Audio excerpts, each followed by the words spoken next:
Okay, let's do this. Welcome to any inspired idiot that is watching this video. This video and the tool that I'm about to show you is for anybody who is ready to see a transformation in their life.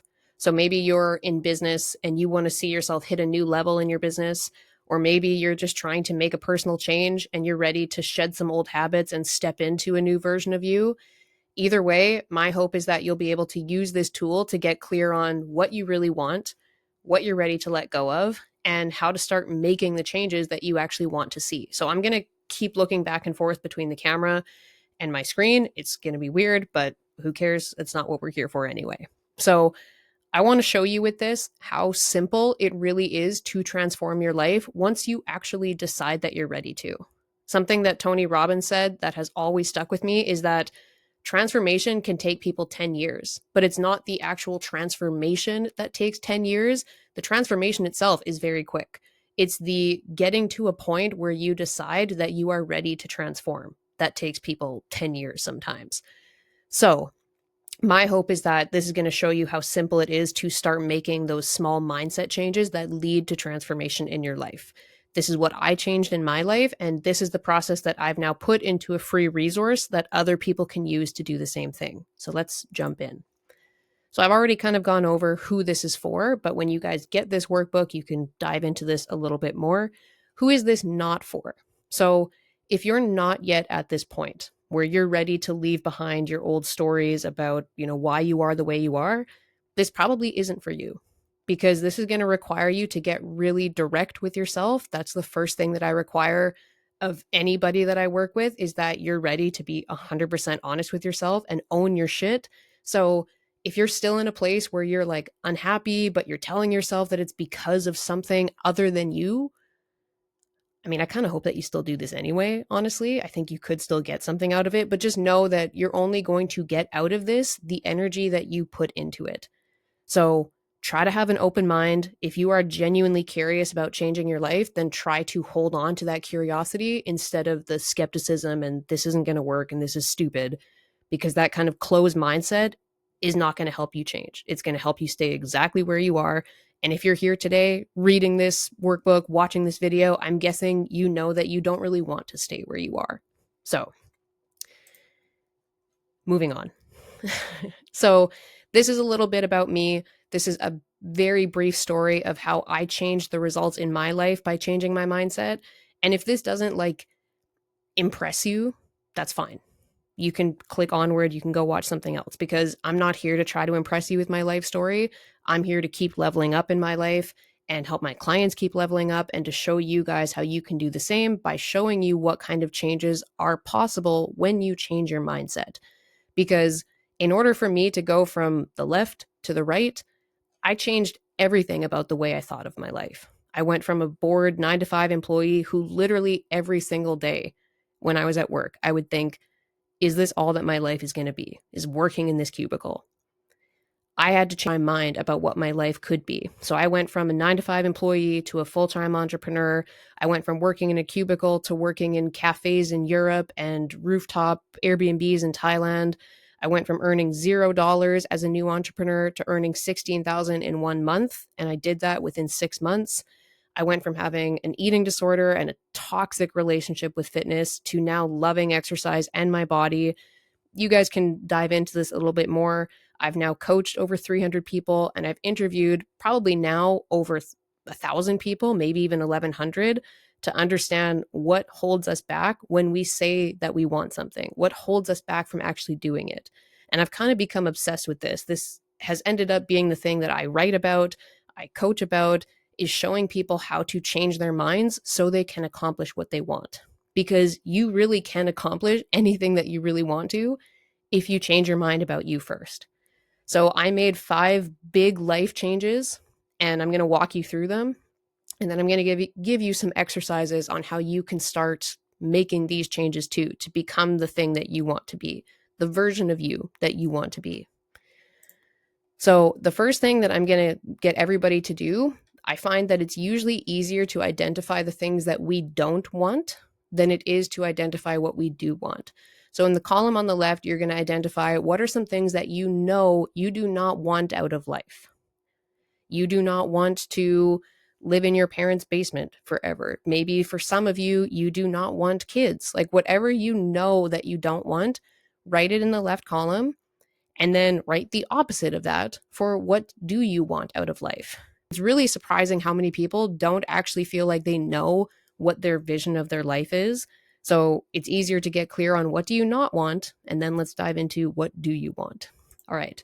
So these are the 5 limiting beliefs that I had to kind of unravel in my own life, which then resulted in a whole bunch of changes in my life, in my business, my relationships, my fitness, my relationship with myself, the amount of money I was making. When I made these big 5 belief changes, everything else in my life changed. So let's get into each one and the exercise that you're going to use to kind of go through the same shift yourself.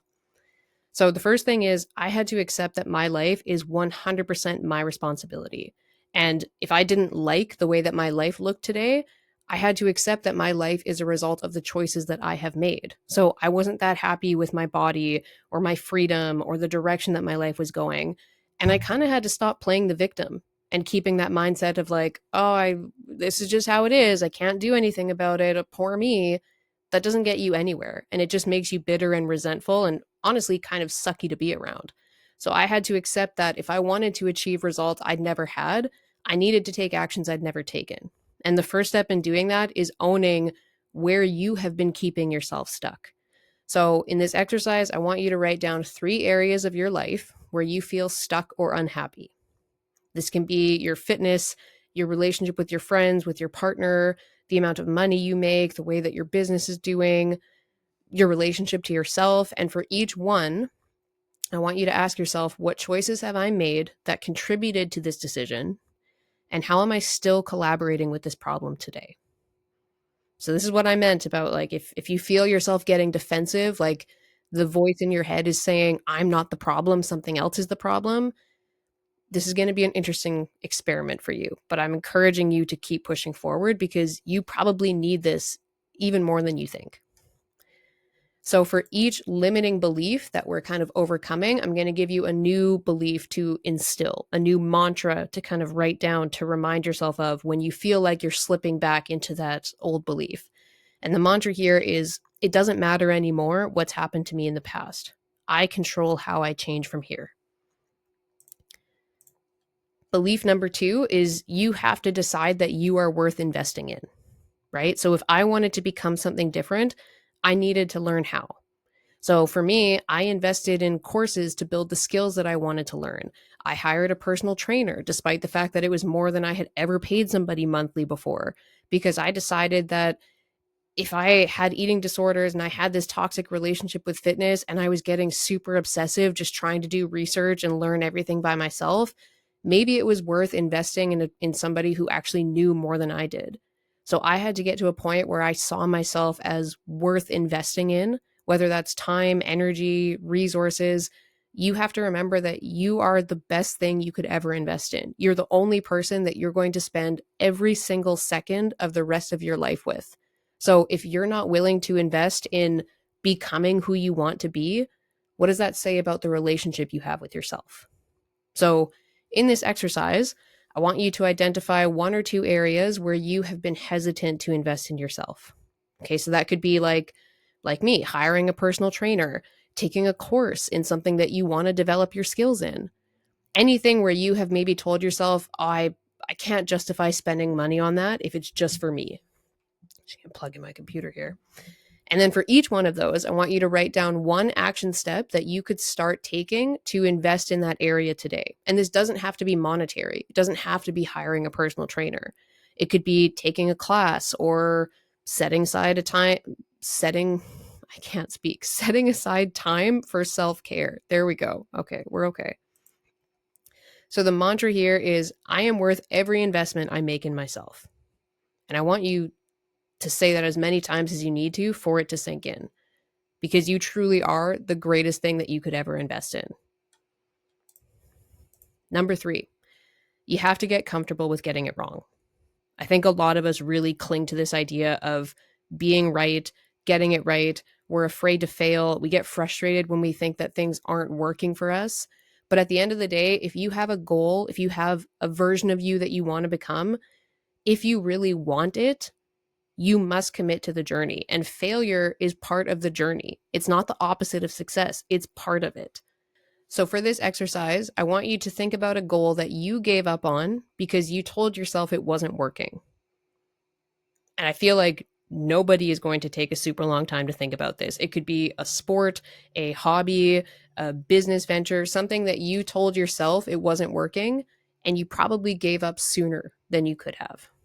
So write down what went wrong, what could I have done differently, and how can I approach this goal again with a growth mindset where I'm not being so hard on myself and psyching myself out before I have actually failed at the thing. The mantra here is getting it wrong doesn't mean I can't do it. It means I'm learning. All right, this next one kind of feeds into everything this is all about. You have to commit to radical honesty. So for me, for example, I think we all know that icky feeling of like being caught in a lie, or if you talked about somebody behind their back and you get called out on it, it feels gross because deep down you feel like you did something wrong and you got caught, and that sucks. And I hated it. I didn't like that quality about myself. So the first thing that I committed to was I was going to stop saying anything that I wouldn't say to somebody's face. And more importantly, I stopped lying to myself.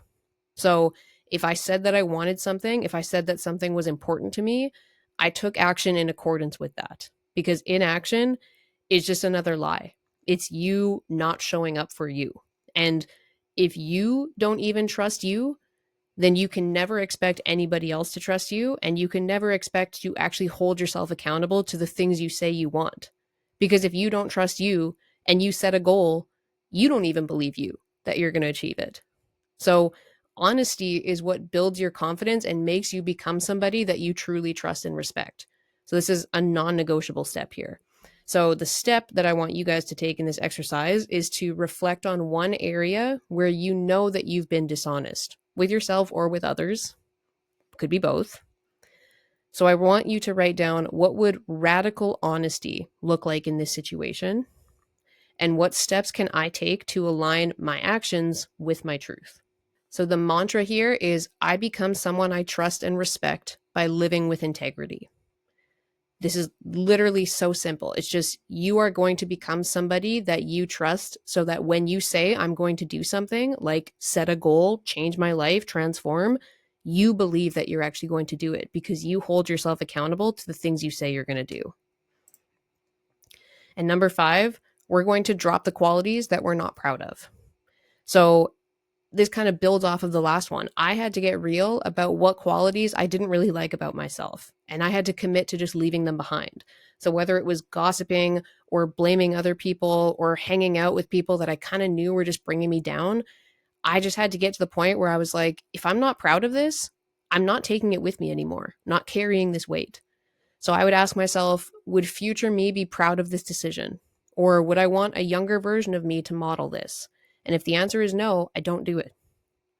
So the exercise here is, we're going to work on letting go of habits and behaviors that you know don't align with who you want to be. So identify some qualities or habits that you're not proud of, like gossiping, procrastinating, negative self-talk. And then below that, for each of those habits, I want you to ask yourself, what is one action you can take today to replace it with a positive habit? And the final mantra here is, every decision I make shapes the person I'm becoming. So now we get to go into a little bit more fun stuff. And honestly, don't skip this page. If this feels like too crafty for you, I don't care. Just get over that feeling for a minute, because this is honestly really important. Because you probably have visions in your mind of what you kind of want your life to look like. Like, where do you dream of living? What do you do for fun? How would you earn money if you could pick anything in the world? What kind of outfits would you be wearing, and who would be with you? Right? Find images that reflect those dreams and put them here, because this trains your brain to see these as not just thoughts. You're taking it out of your head, out of a thought, and you're densifying it into an action by putting it on the page. So this is really important. Do not skip this step. Put on some music and have fun with it. Like, just let loose for a little bit and stop being so uptight, because this is really fun and it's helpful. Now, building on the last page, I want you to think about, what did I put on my vision board And how does that break down into different areas of my life? So, personal growth, like what skills or habits do you want to develop? What are professional goals? What milestones do you want to achieve in work or education to get to what you just envisioned on your vision board? Health and well-being. How do you want to care for your mind and your body and your soul? And relationships. How do you want to strengthen your relationships? Where do you want those to be? What kind of relationship do you want to have with the community? How do you want to give back? Do you even think about that? You're just taking those things that you put on your vision board and you're asking yourself, okay, how do those actually break down into different areas of my life? Because again, this is you taking it out of your head and feeling like, oh, I'm actually working out how this could play out in my real life. Okay, so we're going to take this a step further because most of us are actually better at identifying long-term goals, like our one-day goals. Oh, I want to do this one day. I see myself doing something one day. So you're going to think about what is that long-term goal, like the thing that's 3+ years away, right? So maybe it's, as a simple one, maybe it's earn 30,000 a month in my business. And so now we're going to reverse engineer that goal. So if the 3-year goal is to be at 30K a month, then realistically, the 1-year version of that would be making 10K a month. Okay.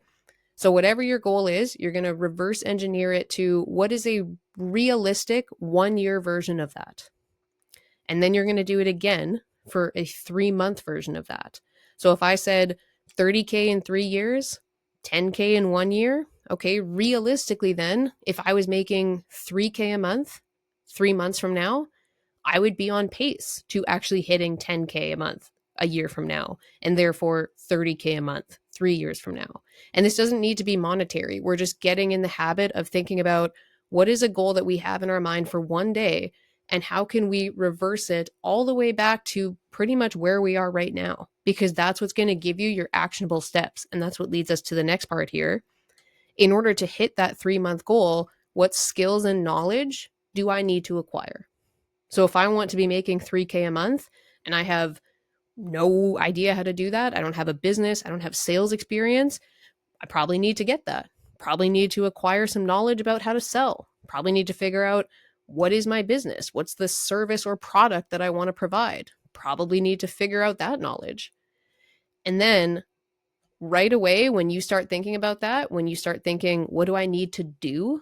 Your brain is automatically going to start throwing stories up about why you can't do that. So if you tell yourself, oh, I need to acquire the knowledge of sales, I could take a course on sales, your brain is naturally going to be like, nope, we don't have time to do that. That's going to cost money. We don't have money. So I want you to think, write those down. What obstacles or distractions are standing in your way of getting the skills and knowledge you need to get to your 3-month goal, to get to your 1-year goal, to get to your long-term goal? Stay on this as long as it takes you, because doing this exercise, reversing your goals backwards, is how you then act on them to move forward, to move toward them.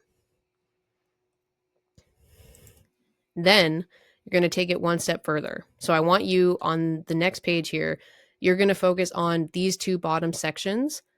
What skills and knowledge do I need to acquire? And you're going to fill out this calendar for the 30 days ahead of you. So wherever you are in the month right now, it doesn't matter. Just start filling it in the first line. And you're going to plan when in the next 30 days can you take action towards the skills and knowledge that you're going to acquire. So if you said, I need to watch some trainings on how to do sales, great. When in the next 30 days are you going to set aside time to do that?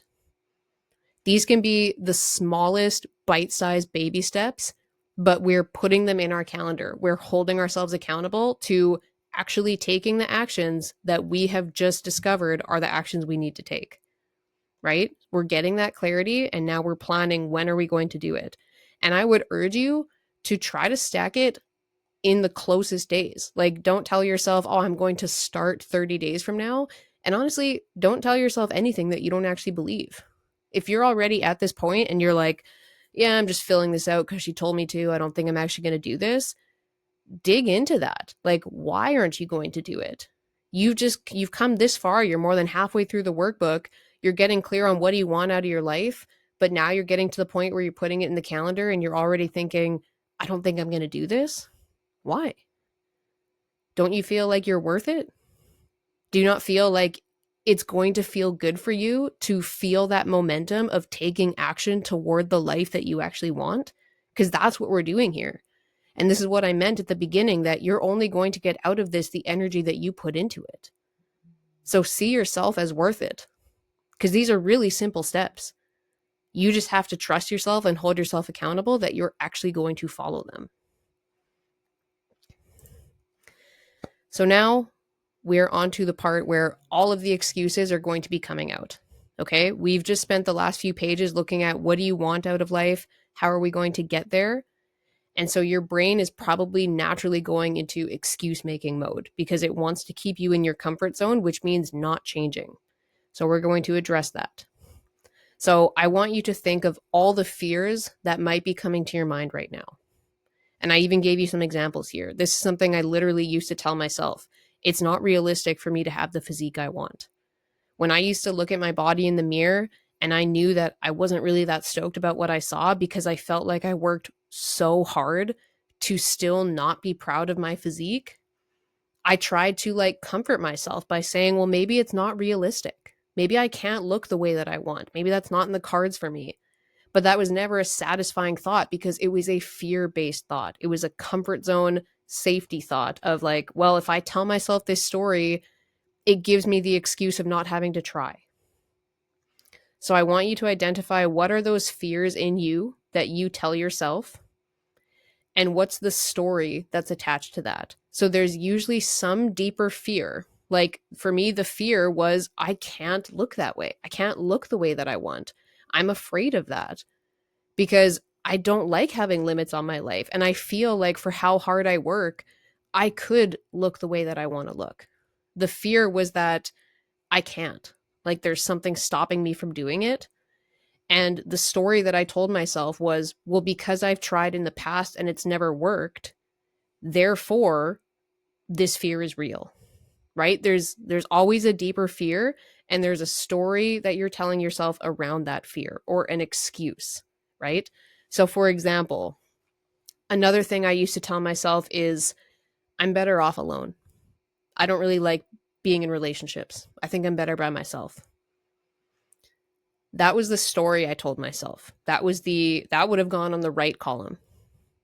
If I had dug deeper into that, I knew that wasn't the case. The deep fear there was I get hurt when I'm in relationships. So I choose not to get into them. Do you see what I mean? There's a deep fear, and then there's a story or an excuse that you kind of wrap around that fear.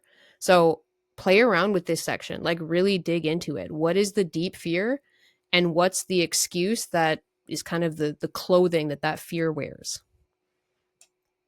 And then you're going to take it one step further. And I do want you, like, even if you write your fears on this page, I want you to write them again on this second page, because writing it out, whether you're typing it or physically writing it, having to write it a second time is really important here, because you're going to write a new belief.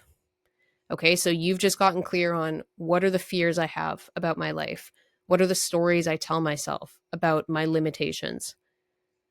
You're going to revisit those fears again, and you're going to rewrite them. So if I told myself it's not realistic for me to have the physique I want, the new belief is that I'm capable of achieving things I never have. Because if I was telling myself before, I've tried so many times, this never worked. Okay. Does that mean that I'm not capable of achieving something just because I never have? No. So you're going to adopt a new belief that you're going to lean on instead of this fear that you have been leaning on. All right. And this is the last section. This is the bonus section, but this is really, really good for anybody who's like, I don't know what I want out of my life. I don't know what I feel called to do. I don't know like what I could do as a business. Like if I started a business, what would I want to do? I don't know what I'm good at or what my passions are, or how I combine those. That's exactly what this is. So this is what we call the zone of genius chart. So this first page is just kind of me showing you what it looks like. So the top circle is your passions. And this one's really fun, really easy. Again, for this whole exercise, put on some fun music and set aside 45 minutes to do this and see it as like a fun homework assignment, because it really is you doing homework about yourself. So I want you in the top circle, you're going to write what you love to do. These are things that you could literally lose track of time doing, that you would do even if nobody paid you. These are topics and skills that you keep returning to just because you're curious about them or they bring you joy. And it can be anything. It could be video gaming. It could be skincare, like just anything that you feel like I do it because I like it. The right circle is proficiency. So these are things that you feel deep down you're skilled and talented at. So a good thing to ask is, what do people ask for my help with? And again, this can be so small. It can be like, people ask me for help with Excel a lot, with making spreadsheets. What have I been recognized for? What have you gotten awards or praise for before? What do people compliment you for at work? What skills have you developed through your hobbies or your work or your life experiences that you think other people probably want to learn that skill? And then the last one is impact. So this is what you think the world could use more of. So maybe you're super passionate about environmentalism and recycling and saving our water. What challenges or needs do you care a lot about? Where do you see an opportunity to contribute meaningfully in a way that would make you feel really good? What outcomes motivate you to keep going? Are you motivated only by money, or are you motivated by people saying, wow, this really fucking helped me today. Thank you for that. Do you get motivated by helping people? So this is where you're actually going to fill it in. I want you to focus on the outer circles first. So that's why I've scribbled out these inner ones, because it's really good to just lose yourself in the 3 outer ones. And then you're going to focus on the overlaps. So to give you an example here, I'll show you mine. So for me, under passion, I wrote about writing. I like writing about my personal growth and my self-reflection. I like talking a lot. I film videos of me talking. I like painting. I like working out. I like traveling. I like storytelling. I like yoga and spending time with my family and eating sushi. And I like getting in front of a camera, obviously. So proficiency, what do I believe I'm good at? I believe I'm good at writing and editing because people come to me for that and they hire me for that.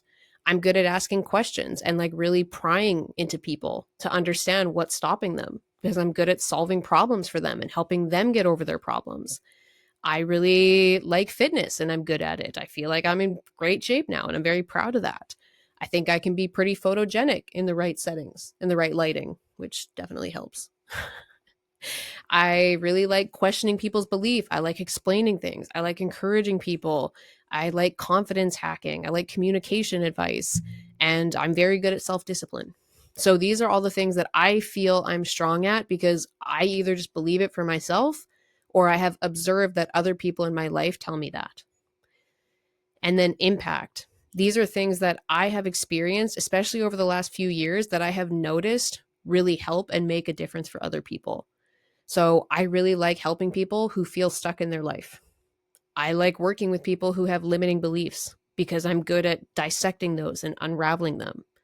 I want to help people who feel like they're stuck living paycheck to paycheck, who feel like they can't get out of that because they're not good enough to succeed. And the things that really motivate me are when people respond to a video or respond to my newsletter and they say things like, this helped me so much today. Or this really motivated me. This made me take action today. I'm going to use this. Helping people move toward the life that they want instead of the life that they think they can get is, I think, where my impact is going to be in this world. And then you're going to find the overlaps between them. So for me, the overlaps between passion and proficiency were writing, communication, personal growth, confidence, fitness, self-reflection. So you're going to fill this out for you. I'm just showing you an example using myself. So what I came to in my zone of genius is confidence, meaningful progress, personal growth, relatable stories, insight-driven guidance, clear communication, and healing relationship to self. That pretty much all pointed me towards coaching, which is what brought me to making this tool and making this video. And that pretty much concludes this video because that concludes the workbook. So if you guys want a version of this that you can print and physically fill in yourself, or that you can use a PDF program like Canva or Adobe to fill it in on the computer, I automatically send this to everybody who subscribes to the Inspired Idiots newsletter. And if you're still watching this video and you've watched this far, then you would probably like the newsletter as well. Every Friday, we break down one limiting belief that holds a lot of people back, and we give you an action or an exercise to overcome that. So if you subscribe, you'll automatically get an email from us right away, and I will send you the full template. At the time of filming this video, it is completely free. And if you guys want to take it a step further, if you fill this out and you're like, I feel like I could use help with this, or I feel like I had some really big insights from this, you can also book a strategy session call with me. I've included my info at the bottom here. You can respond to the Inspired Idiots newsletter, or you can find me on LinkedIn. We'll go over what you filled out here, and I can kind of coach you through it. And again, at the time of filming this video, that is completely free. Once I get enough demand, I might eventually charge for it. At this point, I'm just trying to help people and see how I can keep getting better at that. But I want to make sure that everything I do is really fucking worth it before I start trying to charge people for it. That's just how I want to do business. Some people might say that's stupid, but I don't care. So your feedback is helpful. If you've watched this video, if you fill out the workbook, I would love to get your feedback on it. I hope that this was helpful for you, and I hope that everybody will keep being an inspired idiot, keep getting after it, keep moving forward into the life that you want, and remember that this is your first time living too. So have a little bit of grace with yourself, and remember that none of us know what we're doing. You don't need to know what you're doing. If you're trying to just build the life that you want, just be an inspired idiot and figure it out as you go. So that's all.